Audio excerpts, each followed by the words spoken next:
خويا المقاول، اختي المقاوله، السلام عليكم.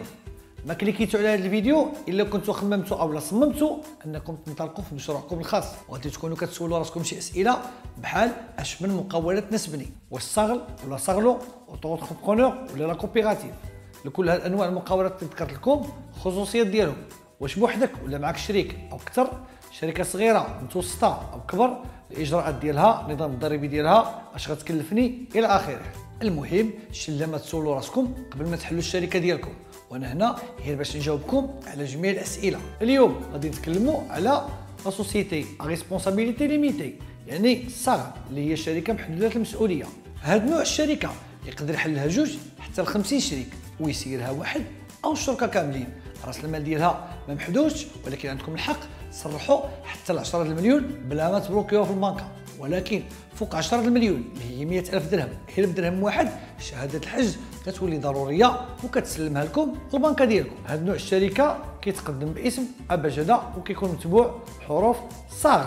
مثلا الا بغيتي تسمي شركتك خدمات الجنوب، الاسم القانوني ديالها كيولي خدمات الجنوب صاغ. ومن بين الاوراق اللي غادي تحتاجوا لها شهاده السلبيه ديال الشركه ديالك، الانظمه الاساسيه اللي تيكون مكتوب فيها جميع المعلومات على الشركه، اش كدير، شكون مولاها، الشركه اللي فيها، شكون اللي كيسيرها الى اخره. كذلك مقر الشركه والسجل التجاري اللي كيتسمى ريجستر دو كوميرس. كل هذه الاوراق اللي ذكرت لكم يمكن لكم تحملوها من الموقع ديالنا bodor.ma.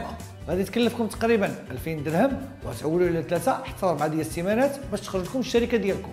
وإلا كنتو بوحدكم كتضيفوا اي للصارل باش كتولي سوسيتي ا ريسبونسابيلتي ليميتي اسوسيي اونيك، وكيطبق عليها جميع المراحل اللي تكلمنا عليهم قبل، وكتحتاج نفس الاوراق.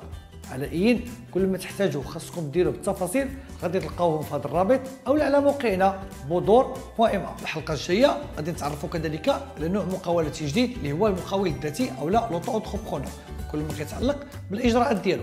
نتمنى نكونوا فدناكم في هذه الحلقه، ونتلاقاو ان شاء الله في الحلقه الجايه. اي سؤال في بالكم كيدور غادي تلقاو جوابه في موقع بودور. في امان الله.